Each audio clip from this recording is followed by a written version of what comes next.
그때 친구는 그냥 어릴 때 얘기지. 아직도 내가 친구라고 생각하니? 생선 냄새 나는 넌 지긋지긋해. 난 향수 냄새 나는 여자가 좋아해.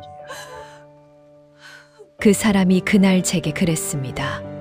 생선 냄새 난다며, 넌 이제 지긋지긋하다며, 향수 냄새 나는 여자가 좋다더군요. 심장이 무너지는 순간이었죠. 새벽 4시마다 차가운 바닷바람 맞으며 생선 가게 문을 열었던 제 손, 그 손으로 3억이라는 그 사람 빚을 다 갚았는데요. 분노가 치밀어 올랐지만 전 참았습니다. 왜냐하면 그 향수 냄새 나는 여자라는 게 바로 제 친구였거든요. 제가 차려준 커피숍에서 만난 두 사람, 제 손으로 살려낸 사람들이 제 등에 칼을 꽂았습니다. 하지만 저는 울지 않았어요. 대신 조용히 아주 천천히 준비했죠.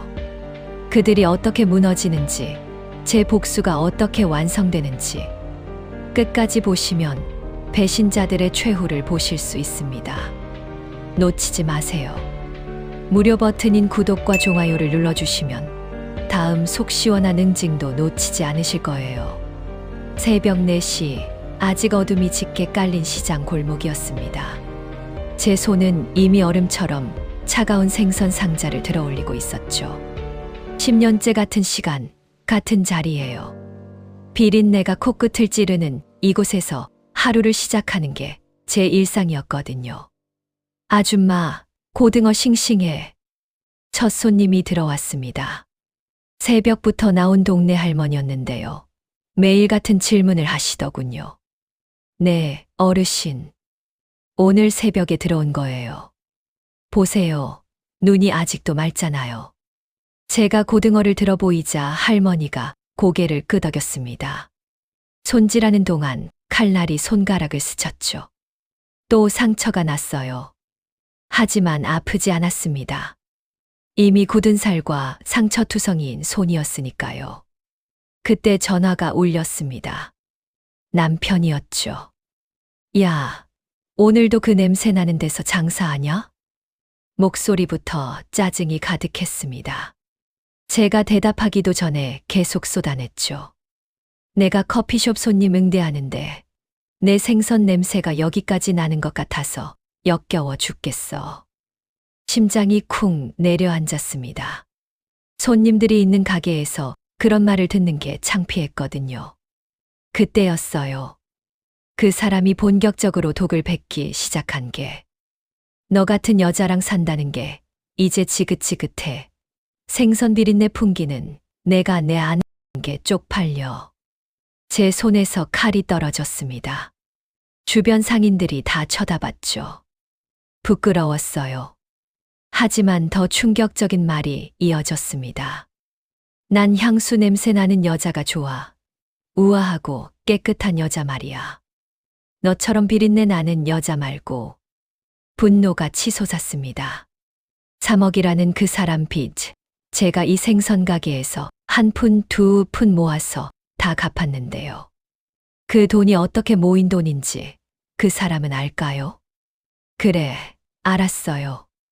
제가 짧게 대답하고 전화를 끊었습니다. 더 들을 가치가 없었거든요. 손을 내려다 봤어요. 칼에 베인 상처에서 피가 흘렀는데 그보다 더 선명한 게 있었죠. 손가락마다 패인 흉터, 갈라진 살갗, 검게 변한 손톱. 제 손의 상처마다 그 사람의 빚이 박혀 있었습니다. 아줌마, 괜찮아요? 옆 가게 사장님이 걱정스럽게 물었죠. 전화 소리가 다 들렸나 봅니다. 네, 괜찮아요. 그냥 좀 피곤해서요. 거짓말이었습니다. 전혀 괜찮지 않았거든요. 가슴이 찢어지는 것 같았어요. 오후가 되자 남편에게서 또 연락이 왔습니다. 이번엔 문자였죠. 오늘 저녁 집에 늦는다. 커피숍에 중요한 미팅 있어서. 중요한 미팅. 제가 차려준 그 커피숍에서 무슨 미팅을 한다는 걸까요? 그리고 이상한 예감이 들었습니다. 요즘 남편이 자주 언급하는 사람이 있었거든요. 제 친구요. 보험 설계사로 일하는 그 친구가 남편 커피숍에 자주 온다고 했었죠. 처음엔 단순한 단골이라고 생각했는데 향수 냄새 나는 여자가 좋다. 남편의 말이 계속 맴돌았습니다. 그 친구는 늘 진한 향수를 뿌리고 다녔죠. 화려한 옷차림에 늘 완벽한 화장. 생선 디늘과 피로 범벅된 제 모습과는 정반대였어요. 해가 지고 가게 문을 닫을 시간이었습니다. 하루 종일 서 있어서 다리가 퉁퉁 부었는데요. 집에 가도 쉴 수가 없었죠. 아이들 밥을 챙기고 빨래하고 청소하고 그리고 다시 새벽 4시에 일어나야 했으니까요. 시장을 나서는데 문득 제 모습이 유리창에 비쳤습니다. 헝클어진 머리, 비늘이 묻은 앞치마, 냄새 배인 옷. 정말 초라했어요. 남편 말대로 지긋지긋한 여자였죠. 그런데 말입니다. 이 초라한 여자가 그 사람을 살렸다는 걸 그 사람은 기억이나 할까요? 절망이 밀려왔습니다. 10년을 이렇게 살았는데 돌아온 건 모욕뿐이었으니까요. 그날도 밤 11시가 넘어서 남편이 들어왔습니다. 현관문이 열리는 소리에 잠이 깼죠. 발걸음이 평소와 달랐어요. 조심스럽게 마치 들키면 안 되는 사람처럼 걸었거든요. 이제 오세요? 제가 거실로 나가자 남편이 깜짝 놀랐습니다. 핸드폰을 급하게 주머니에 넣더군요. 아, 응. 커피 거래처 미팅이 길어져서. 거짓말이었죠. 남편 얼굴에 써 있었어요. 눈을 마주치지 못하고 손을 계속 주머니에 넣었다 뺐다 하는 모습이 수상했거든요. 저녁은 드셨어요? 밖에서 먹었어. 거래처 사장이랑. 또 거짓말. 셔츠에서 나는 향수 냄새가 진했습니다. 여자 향수였죠. 제가 한 번도 맡아본 적 없는 비싼 향이었어요. 그때 남편 핸드폰이 진동했습니다. 화면이 잠깐 보였는데 저장된 이름이 프로젝트 담당자였죠. 밤 11시에 무슨 프로젝트 담당자가 연락을 한다는 걸까요? 씻고 올게. 남편이 황급히 화장실로 들어갔습니다. 핸드폰을 꼭 쥐고 말이죠. 그런데 이상한 일이 계속됐습니다. 다음 날 오후 제가 일찍 장사를 마치고 집에 가는 길이었어요. 남편 카페 앞을 지나가게 됐는데 유리창 너머로 익숙한 뒷모습이 보였죠. 제 친구였습니다. 보험 설계사로 일하는 제가 가장 믿었던 그 친구요. 그때였어요. 제 심장이 멈춘 듯 했던 순간이. 남편이 그녀의 어깨를 살짝 감싸며 웃고 있었거든요. 그냥 손님과 주인의 거리가 아니었습니다. 너무 가까웠고 너무 친밀했죠. 그녀가 왜 거기서 나오는 거죠? 혼잣말이 튀어나왔습니다.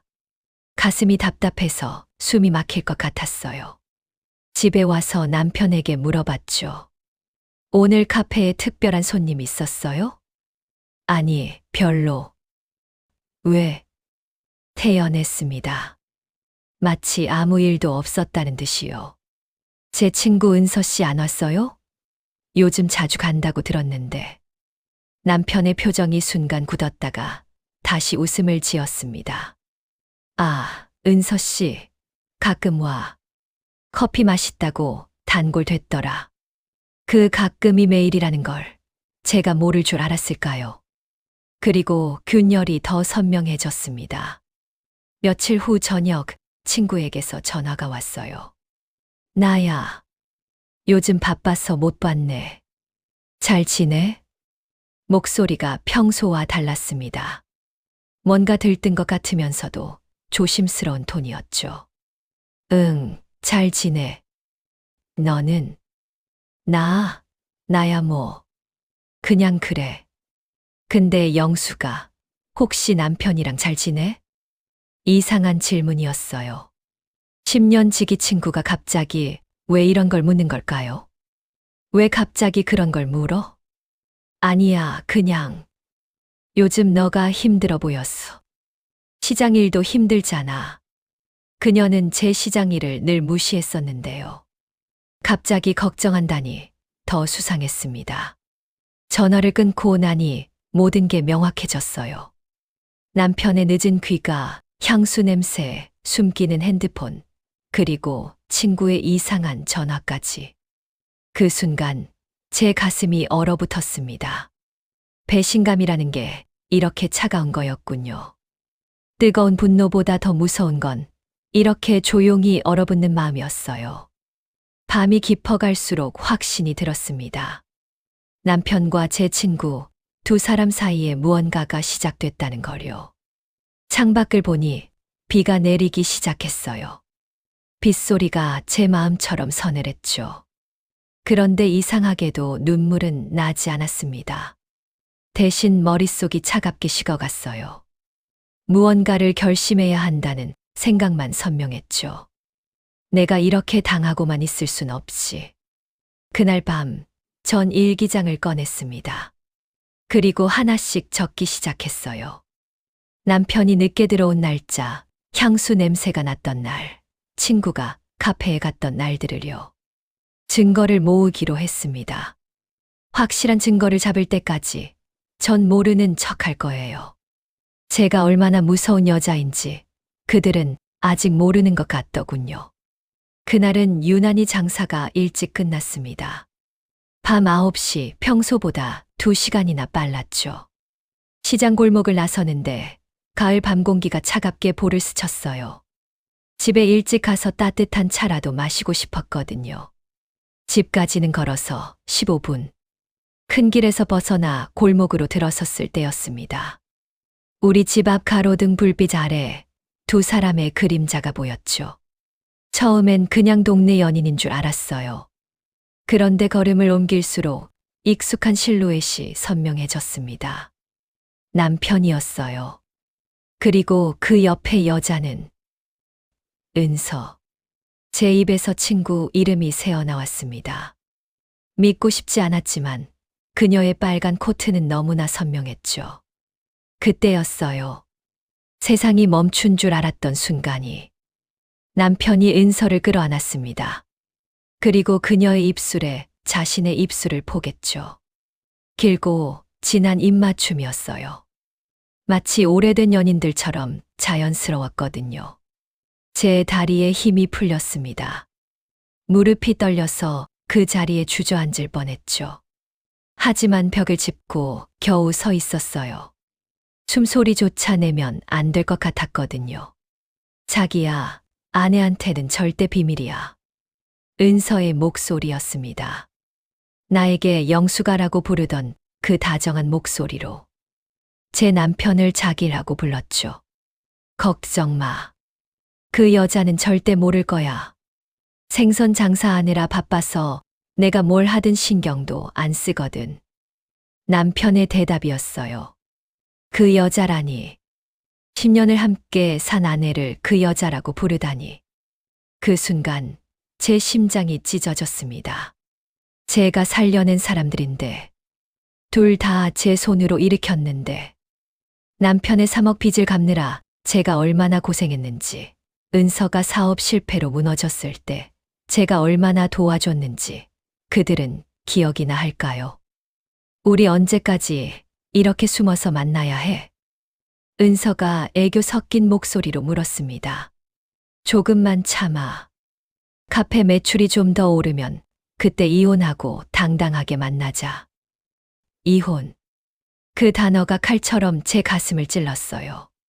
그리고 모든 게 명확해졌습니다. 최근 남편이 자주 늦게 들어온 이유, 향수 냄새, 감춰진 핸드폰 메시지. 모든 퍼즐이 맞춰졌죠. 두 사람이 골목을 빠져나가는 걸 지켜봤습니다. 팔짱을 끼고 행복해 보이는 그들의 뒷모습이 제 눈에 각인됐어요. 집으로 들어왔습니다. 현관문을 열고 거실 불을 켜고 소파에 앉았죠. 그런데 이상했어요. 눈물이 나지 않았거든요. 대신 가슴속이 얼음처럼 차가워졌습니다. 분노도 슬픔도 아닌 그저 차가운 무언가가 제 안을 채웠죠. 핸드폰 화면빛이 어둠 속에서 제 얼굴을 비췄습니다. 사진첩을 열었어요. 우리 가족 사진들이 있었죠. 행복해 보이는 순간들. 전부 거짓이었나 봅니다. 그날 밤 울지 않았습니다. 대신 달력을 펴 하나씩 계획을 세웠습니다. 빨간 펜으로 날짜마다 무언가를 적기 시작했어요. 증거 수집, 변호사 상담, 재산 목록 정리. 차근차근 아주 치밀하게요. 당신들이 먼저 배신했으니 이제 제 차례입니다. 거울을 보며 혼잣말을 했죠. 거울 속 제 얼굴은 무표정했어요. 그날 이후 제 안의 온기가 사라졌습니다. 시계를 봤습니다. 밤 11시. 곧 남편이 들어올 시간이었죠. 아마 또 거짓말을 하겠죠. 거래처 미팅이었다고, 커피 시음회였다고. 현관문이 열리는 소리가 들렸습니다. 여보, 나왔어. 남편의 목소리였어요. 평소처럼 태연했죠.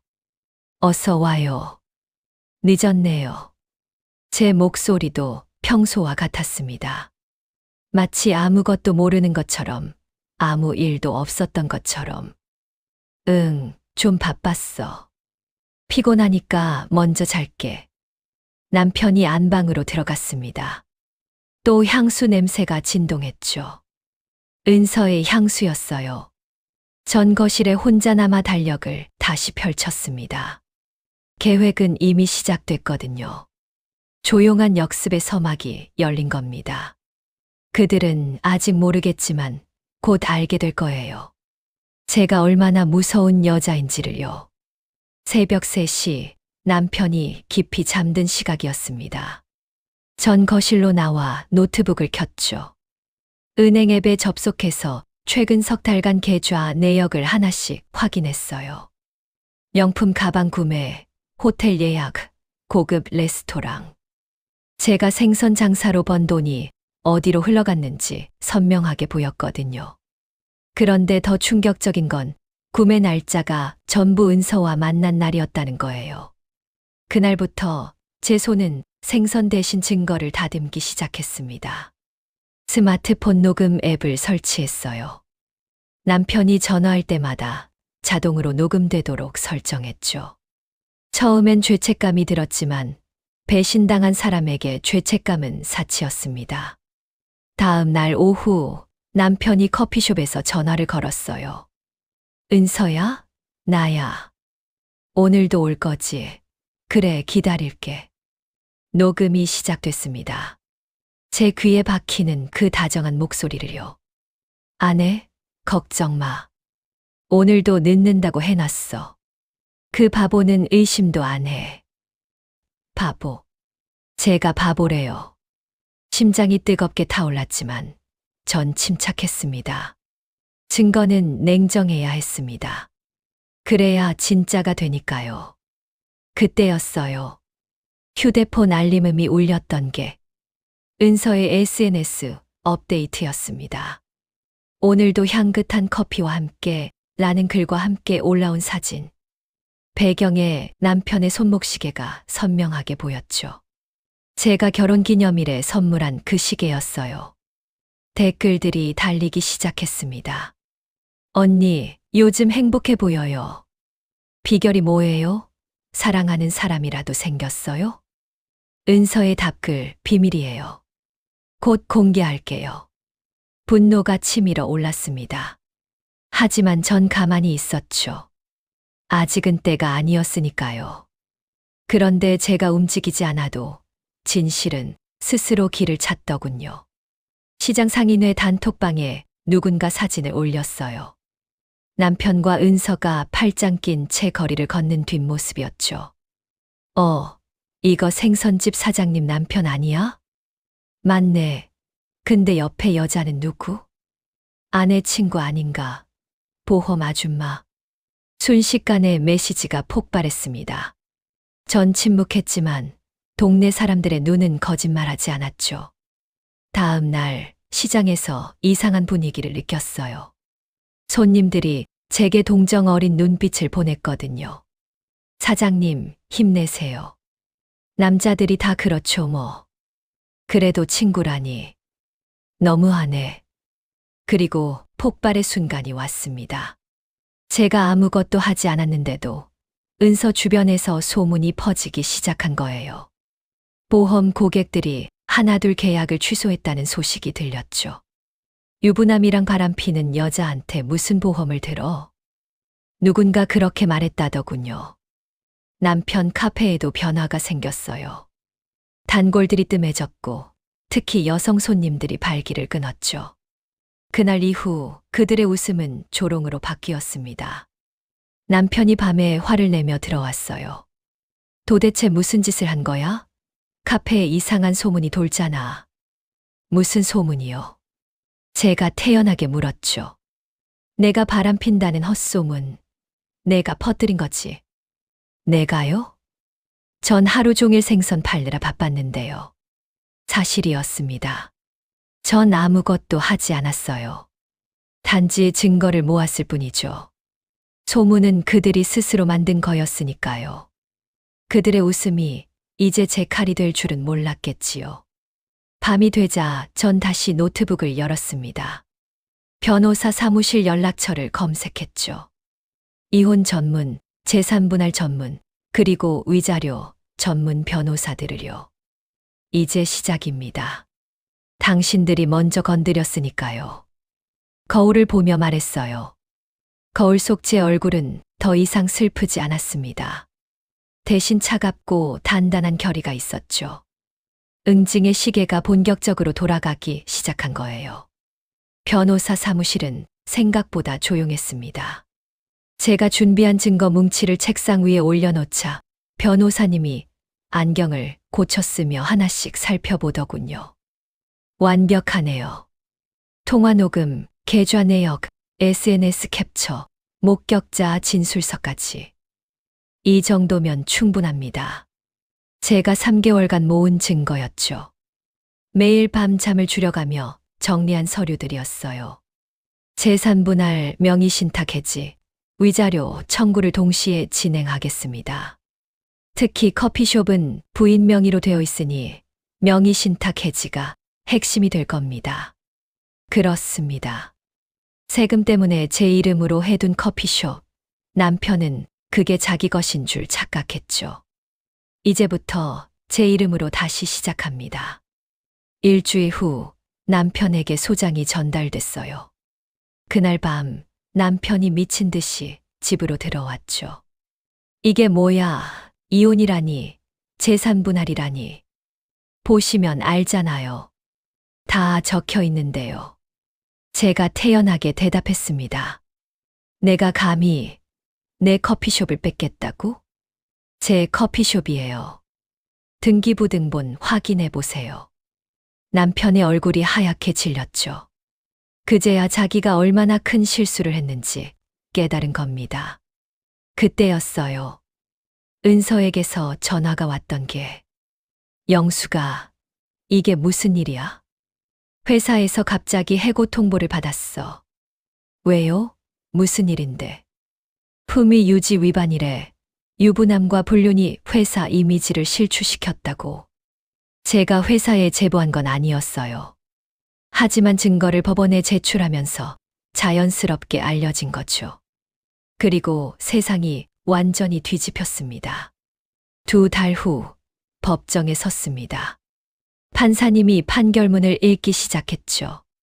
피고의 부정행위가 명백히 인정되므로 원고의 청구를 모두 인용합니다.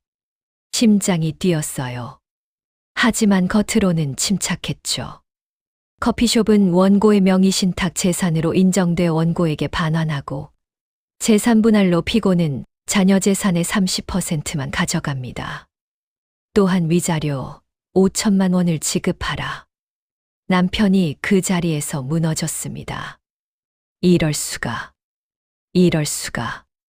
법정을 나오는데 은서가 밖에서 기다리고 있었어요. 초췌한 얼굴로 제게 매달렸죠. 영수가 제발 한 번만 용서해줘. 내가 미쳤었어. 용서요? 당신이 제 남편을 유혹할 때는 생각 안 했나요? 너가 불쌍해서 그랬어. 맨날 생선 냄새 나고 초라해 보여서. 웃음이 나왔습니다. 불쌍하다니. 제가 불쌍해 보였다니. 이제 누가 불쌍한지 보이시나요? 며칠 후 커피숍 열쇠를 받았습니다. 남편은 신용불량자가 되어갈 곳이 없었죠. 은서는 해고 후 어떤 회사도 그녀를 받아주지 않았고요. 둘 다 제 손으로 살렸고 제 손으로 끝냈습니다. 빈 커피숍에 서서 혼잣말을 했어요. 여기서 그들이 꿈꿨던 미래는 이제 없었죠. 남편이 마지막으로 문자를 보냈습니다. 미안했어. 내가 이렇게 무서운 여자인 줄 몰랐어. 답장은 하지 않았어요. 사과를 받을 마음도 없었거든요. 은서도 연락을 끊었습니다. 동네에서 손가락질 받으며 결국 이사를 갔다고 들었죠. 그날 이후 그들의 웃음은 사라지고 울음으로 바뀌었습니다. 저는 다시 시장으로 돌아갔어요. 생선 가게는 여전했지만 이제 당당했죠. 커피숍은 팔아서 아이들 학자금으로 쓸 예정이었고요.